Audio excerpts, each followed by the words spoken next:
To balcony or not to balcony? That is the question.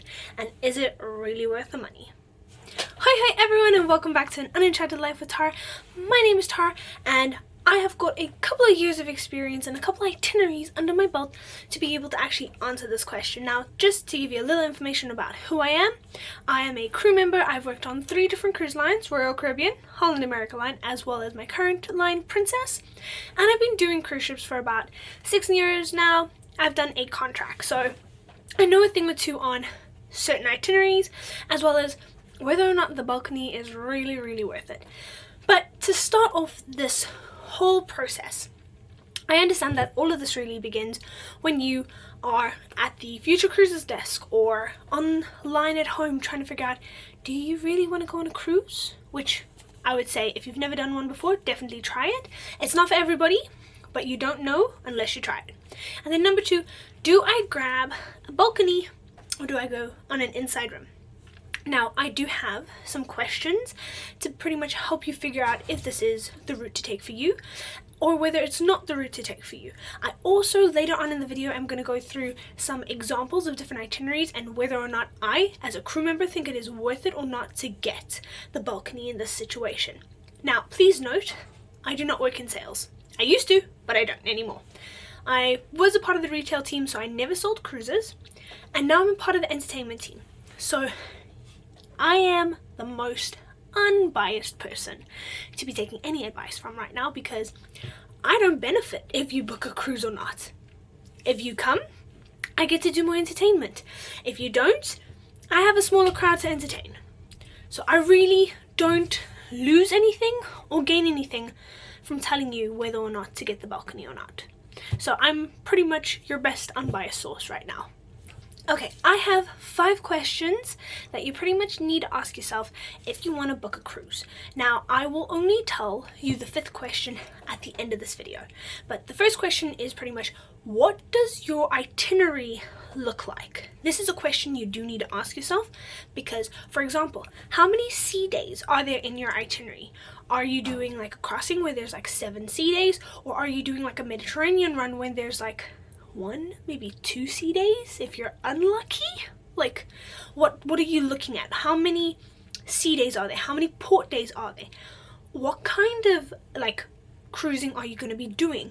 Is there a chance that, like in Alaska, for example, you might go to Yakutat Bay and see Hubbard Glacier, or you might go to Glacier Bay and go cruise around that? Like, what exactly is your itinerary going to be doing, and what exactly is it going to look like? Because generally, my rule of thumb is if it's got a lot of port days, then don't go inside cabin.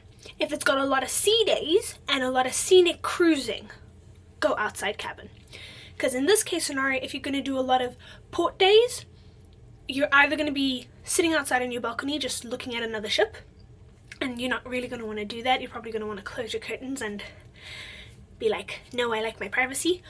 Or if it's a lot of scenic cruising or a lot of sea days, then if it's scenic cruising, you want your balcony to yourself.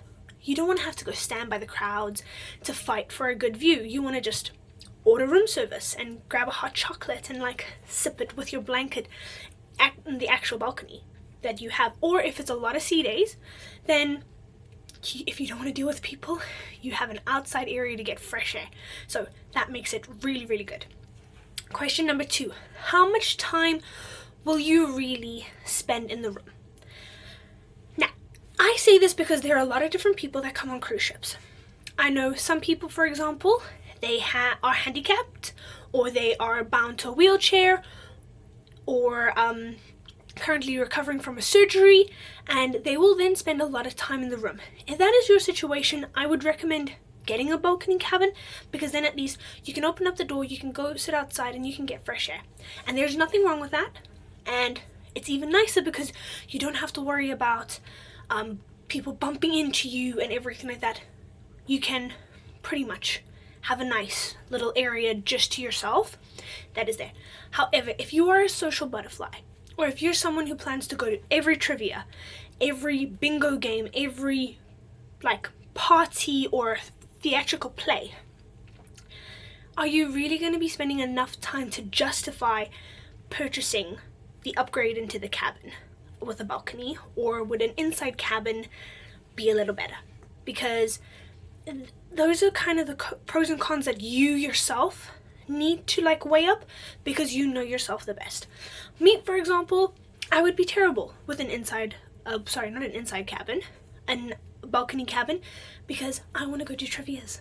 I want to go see stuff. I want to go do stuff on board the ship. I'm going to only want to come to my room to have a nap and sleep and shower.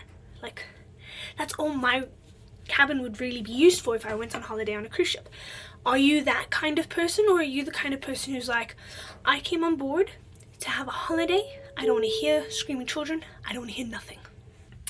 Alright, and then that leaves me to question number 3, and this one's a bit of a personal one, so you need to be very honest with yourself when you are actually answering this question. And if you're lying to yourself, then it's going to make your cruise not that great. But question number 3 is, can the money that is used to upgrade yourself to a balcony be better used somewhere else? And now what I mean by better used somewhere else is, like, if you are someone who values having Wi-Fi, would you rather spend that money on getting a good Wi-Fi package, or the drinks package, or I know some people, they'll come on board and it is their anniversary, and so they would want to then go to the spa or go on shore excursions and make things special. If you are planning a proposal, then maybe you want to pay the extra money to book a private shore excursion, and having an inside cabin then isn't necessarily that bad. Or if you are someone who wants to really see more of the places and book more of the shore excursions, maybe the extra $1,000 or $2,000, or however much the difference is with regards to the balcony and where you've chosen, then maybe that goes towards that. If you don't think any of that relates to you, but maybe you're a very big shopper and you're looking for your next diamond ring, or you're looking for your next souvenirs, and I'm not talking about like the $10 shot glasses or anything like that you can often find in like Mexico or any of the like massively tourist areas. I'm talking more like very sentimental personal souvenirs that may cost a little more money. I know some people, they buy jewelry every trip, they get alcohol every trip, or they'll usually buy like a piece of art. So it really depends if this is your route or not. So you need to kind of answer yourself like truthfully there. If you can give up those extra bits and bobs to have the balcony, then go for the balcony. If you want those extras and it's not within the budget, then maybe second guess whether the balcony is worth it or not. Then moving on to question number 4, and this is mainly for all of those folks who really enjoy the wildlife, and that is, how much wildlife are you really expected to see on the cruise? Now, I know a lot of people, they'll get the balcony in the hope of seeing whales or dolphins and like, a whale breaching, and oftentimes this can happen, but you can also see this when you're walking around out on the open deck. You can also see this when you're eating food if you sit near where the windows are. So you also need to be kind of honest on, are you really going to be using the balcony to do all of that spotting and sightseeing? Or are you going to be everywhere else seeing the human wildlife that is on board and people watching more than actually looking for natural wildlife? And if you are a people watcher, then I would recommend heavily doing like an inside cabin rather than a balcony, because then you have to be out of your cabin if you want to get some fresh air, and then you can do more people watching, which is even more fun. And if you have come up with any interesting crazy stories, please let me know in the comments below. I'm very interested in like the people watching on board cruise ships. I just do not have the time myself to people watch. The 5th question I'm going to save for a little later, because that is kind of the ultimate final question to whether or not you should get the balcony. But I am going to now give my personal opinion on about 4 different itineraries that I've done quite often. And because I've done them quite often, I believe I have a very, very unbiased, maybe slightly biased opinion on whether or not to get a cabin that is with a balcony or an inside cabin, because these 4 itineraries that I'm going to bring up will pretty much be getting my personal opinion. Now, the first one is Alaska, the second one is the Mediterranean, the third one is the Caribbean, and the 4th one is a crossing. And I'll explain what all of those are, but this is pretty much now the breakdown on which one I think is worth getting a balcony or an inside room for.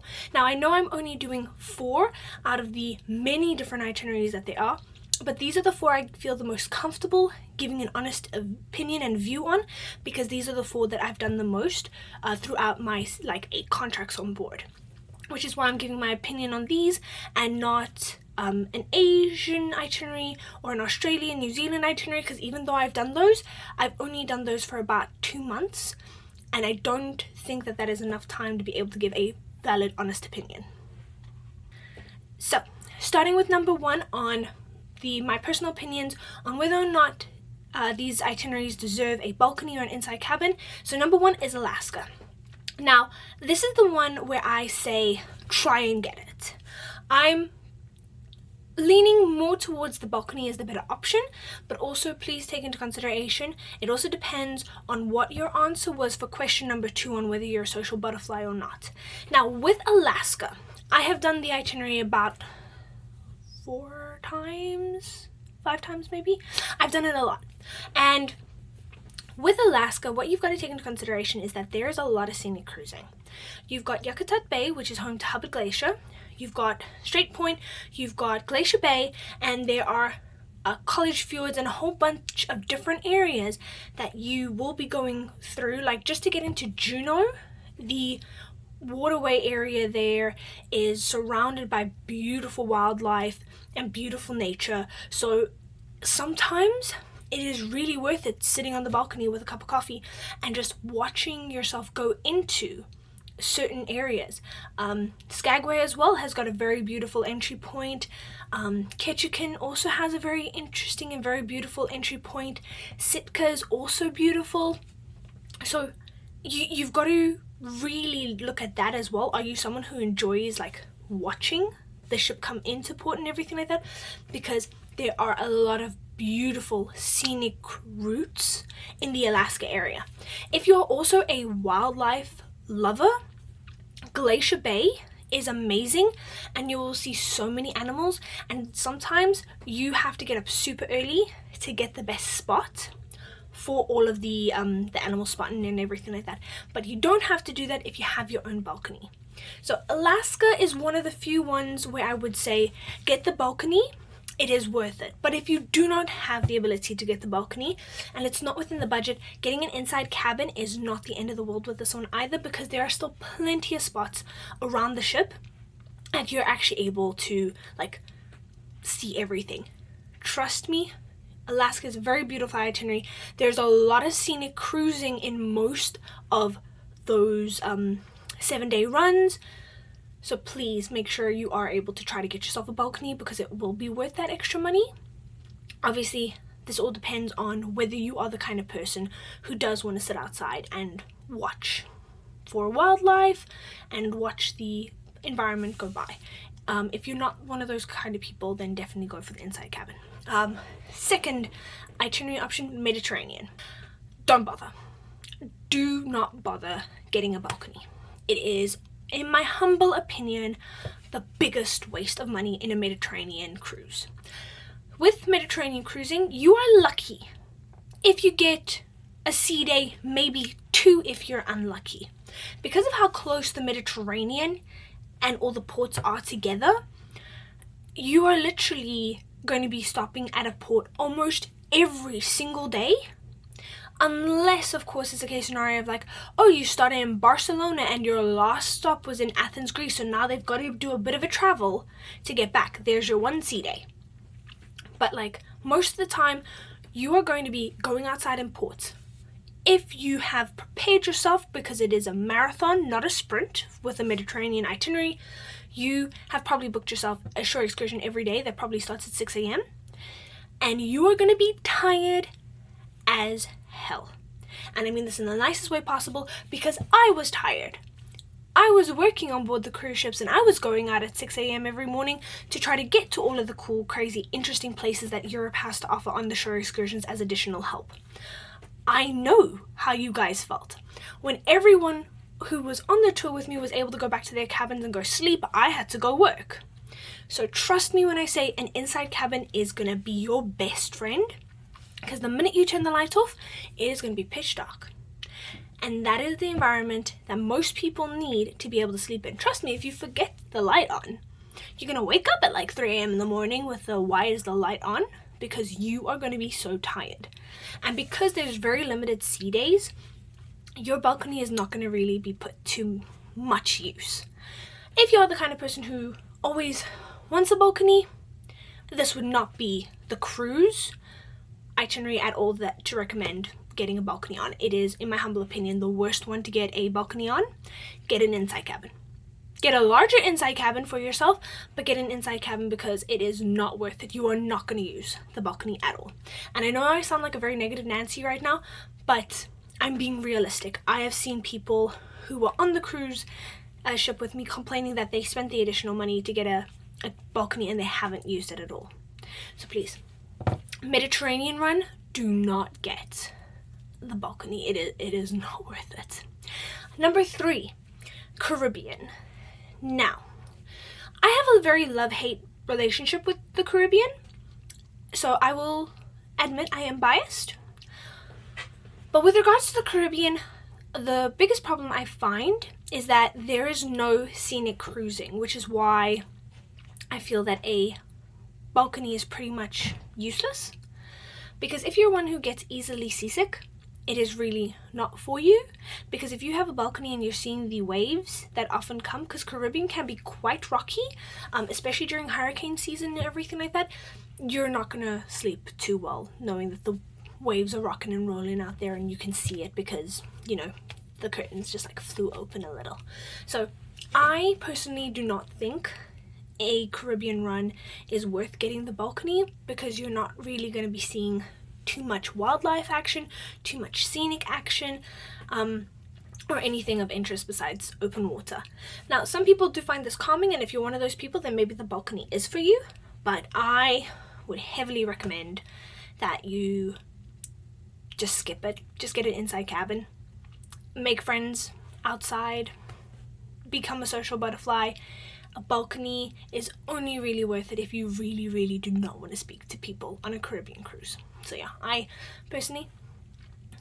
know there's a lot of sea days and that makes it kind of worthwhile to splurge the extra money on, but I still do not see the point in actually spending the additional money. Get an inside cabin for the Caribbean. Use the money somewhere else.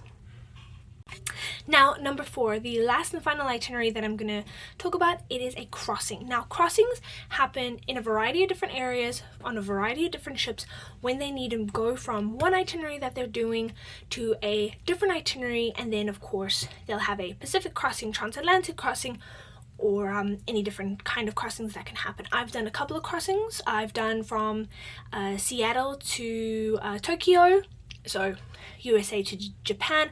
I've done from Fort Lauderdale to Barcelona, and so with those crossings there's often about minimum 7 sea days between your first port and then your European ports, or your first port in the like Alaska area to your Japanese ports and everything like that, or any which crossing that you're doing, because there are some ships that'll do like Japanese crossing from like Tokyo all the way to like Sydney, Australia.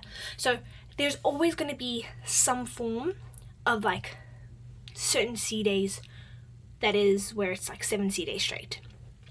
It's always going to happen in those kind of itineraries, and in this case scenario I would recommend getting the balcony.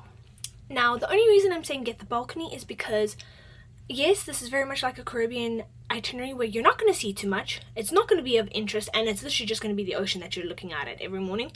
But the balcony is going to be worth the personal space that you're able to get.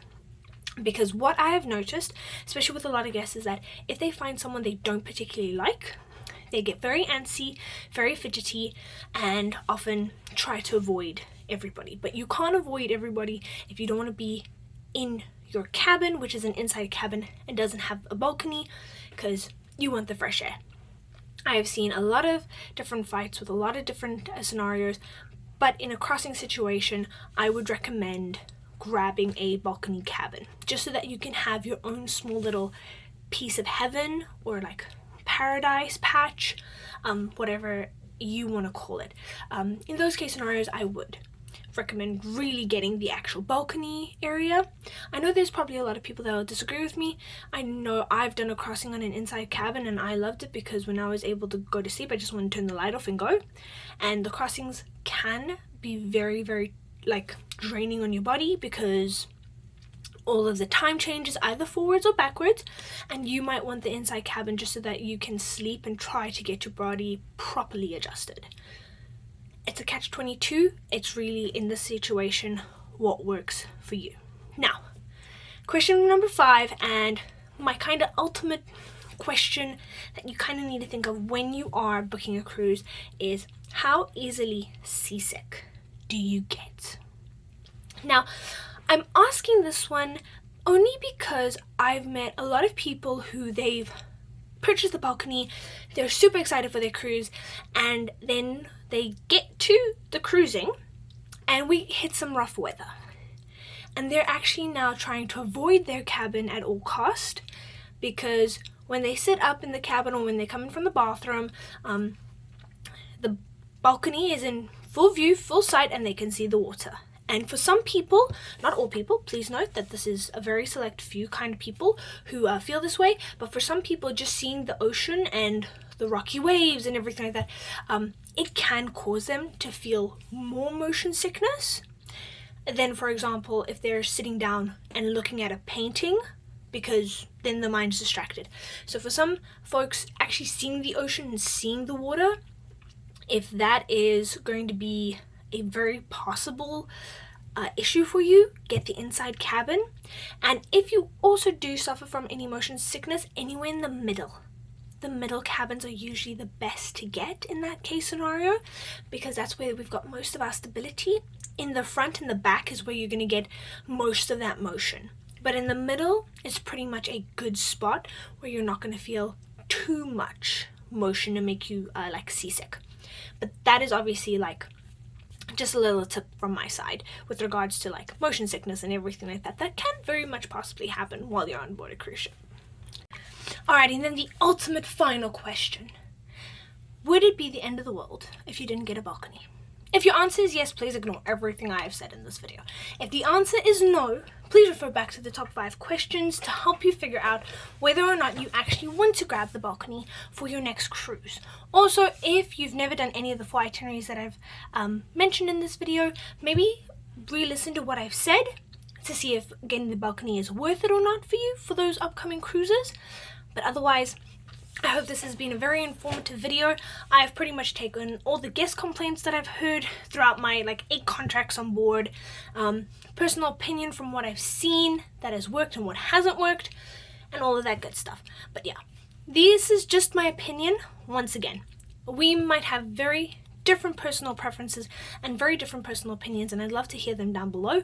If I haven't covered an itinerary that you maybe have done yourself, let people know in the comments below whether having a balcony was worth it or not, or if you had an inside cabin, whether it was worth it or not.